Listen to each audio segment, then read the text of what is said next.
Mä olisin just oikea ihminen tähän työhön. Mä oon aina pitänyt kylmästä ja esimerkiksi just jäätelöstä tosi paljon. Mä haluaisin myydä jäätelöä, koska mä rakastan sitä. Mut siis en sellainen, että sitä pitäisi vaan ahmia, vaan kyllä kyse on mausta. Mä oon varmaan ollut mun edellisessä elämässä joku eskimo tai jotain. Siis en se jäätelö, vaan eskimo-ihminen. Inuitti. Tai aleutti. Mä en ole ihan varma kumpi, mutta eskimot varmaan kutsuu toisiaan ihan vaan ihmisiksi. Vanilja on yksi maailman kalleimpia mausteita. Mä syön kyllä aika harvoin vaniljajäätelöä. Mun suosikkeja on punajuuri ja avokadojäätelö. Mutta koska niitä on niin vaikea löytää, niin tylsin päivin käy esimerkiksi rommirusina tai sitruunalakritsi-jäätelö. Mutta totta kai se valinta riippuu myös vuoden ja vuorokauden ajasta. Vaahterasiirappijäätelöä aamulla. Mun voimaeläin on jääkarhu. Mut se on oikeastaan vähän surullista, koska jäätiköt on alkanut sulaa ja jääkarhut kuolee sukupuuttoon. Ja eskimoilta katoaa niiden elinkeino ja ne joutuu muuttamaan pois niiden kodeista. Ja se on oikeastaan meidän vika, koska me käytetään liikaa energiaa ja lämmitetään ilmastoa ja sitten me vaan syödään tyytyväisenä jäätelöä, kun on niin kuuma. Jäätelö liittyy myös pukeutumiseen. Niin mietin nyt vaikka tätä yhdistelmää. Korkkarit ja toffee-jäätelö. Haloo, ehkä verkkarit.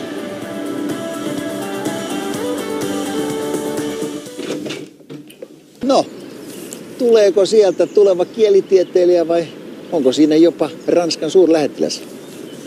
Sori, mä joudun skippaamaan sen nunnaluostani tällä kertaa. Eihän se nyt ole mikään varsinainen nunno. Skippa. Mitä? Mistä sä puhut? Mä sain töitä. Töitä? Sinä? Mm. Tai tarkoitan siis, että mitä? Jäätelömyyjänä koko kesäksi. En mä edes tiennyt, että sä oot jotenkin halunnut tehdä töitä. No sä oot opettanut, että pitää tarttua tilaisuuteen silloin, kun semmonen tulee. Joo, mutta eihän nyt sen takia kannata hyvää ja hyödyllistä ulkomaanmatkaa perua. Sä oot myös kannustanut, että mun pitäisi joskus kokeilla työelämää ja mulla on aina ollut jotain parempaa tekemistä. Niin. Ja niin sulla on nytkin parempaa tekemistä.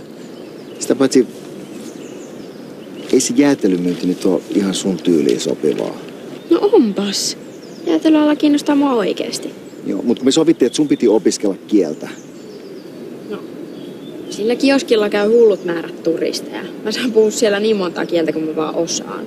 Ranskassa vaan yhtä. On toi tietysti noinkin, mutta kun mä ajattelin, että... Hei. Kansainvälisyyttä, kieliä, työkokemusta, rahaa. Mitä muuta sä haluut? Mikä sun lempparijätski on? Ei mikään. Hei, kaikilla on joku. Rommirusina. Mä muuten kelasin tässä, että jos mulla olisi näitä töitä täällä Virtauksessa, niin mähän voisin tulla sun mukaan sinne kielikurssille. Ei ne ota sua. Miksei? Se on vaan tytöille. Jossain nunnaluostarissa. No ei ole mikään ylläri. Sitä paitsi olisi se vähän ikävää, jos sä lähtisit, koska mä jään kuitenkin tänne kesätöihin. Miten mä voisin olla mukaan niin pitkään erossa maailman kuumimmasta jätkästä? Siis eikö sä lähekkää? Mä haluan vaelata Virtauksessa koko kesän, syksyn ja talven.